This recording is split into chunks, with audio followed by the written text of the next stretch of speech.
Kids, today I'm going to teach you a little lesson. Just because it's expensive doesn't mean it's better. Sampling samples. Let's go. Spray on my cologne, spray on my cologne, spray on my cologne, spray on my cologne. She be like, what you got? Ladies and gentlemen, let's welcome back Sampling Samples. It's been probably a few months now since I've shot one of these. A lot of you will be disappointed. A lot of you are going to be happy that Sampling Samples is back. I got a few in my back pocket to give to you, all of you. This one from the house of Stephane Humbert. This is a brand that I'm uber excited about testing. I got a whole bunch of Lucky Scent samples from the brand. Bottles look sweet, uber expensive. It's right up my alley. A lot of the names look exotic. Note breakdowns look crazy. This one, Khol de Bahrein, is one that if you rewind on my channel probably 3 months back, I did an initial impression on this particular fragrance. It was lukewarm, and I basically told you guys that wait for the sampling samples and see. I put it on my skin for a few wearings and see what I get. Well, kids, just because the bottle's sexy and it's expensive doesn't mean that it's gonna be it's gonna blow your socks off. You know, lesson learned, obviously. This is a brand that has several fragrances. Hopefully I find one that's up my alley. This one was not. So the big notes in this fragrance: iris, resins, and ambre gris, which are notes that, a lot of these notes, those three, are some of my favorites. So let's take a look at my impression while wearing this fragrance. So I wore it twice. It started off, the fragrance, and I think I said this in the initial impression, you can correct me if I'm wrong. It starts off resinous, a little bit of buttery and creamy from the ambre gris and iris, heavy on the iris off the top. It starts going, it veers more into the powdery aspect of a fragrance, which I don't really like too much powder. Especially if there isn't much going on. Powderiness is really the mainstay in a fragrance. It has some sweetness to it with the powderiness, which powder and sweetness really don't mix for my nose. I really don't like it.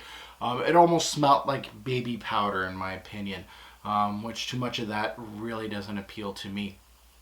I think it missed the boat on that vanillic almond lipstick like vibe that it was really going for. It didn't really do well on my skin. It's fairly linear too. It really didn't give me much. I was hoping for more as far as complexity goes. This one did not do that.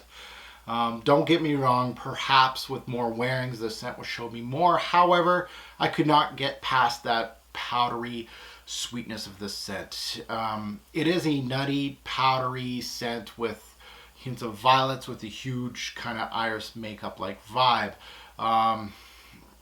It really started becoming more buttery, orris root iris after a while. This kind of scent has been mastered before, and I don't doubt it's high-end notes in this particular fragrance. It truly smells like it is high quality. However, it just didn't give me that wow factor that I want from a scent like this. Now, obviously this kind of scent, I'd like to kind of, iris butteriness, Ziad did it great for designer fragrance. Nothing can touch that. And as far as niche goes, you need to show me quite a bit more, and this one did not. This is not my favorite genre of fragrance anyway. Staying power on this one, it gave me a good 6 to 9 hours. Nothing beast mode here. With heavy projection, so the projection was fairly heavy. So as far as the high price tag, you are going to get what you're paying for longevity and projection. The good thing about this fragrance, it had a good blend to it. It really did mesh together. It just wasn't my taste. The bad, iris-based scents really don't do it for me at a higher price point. It's just like the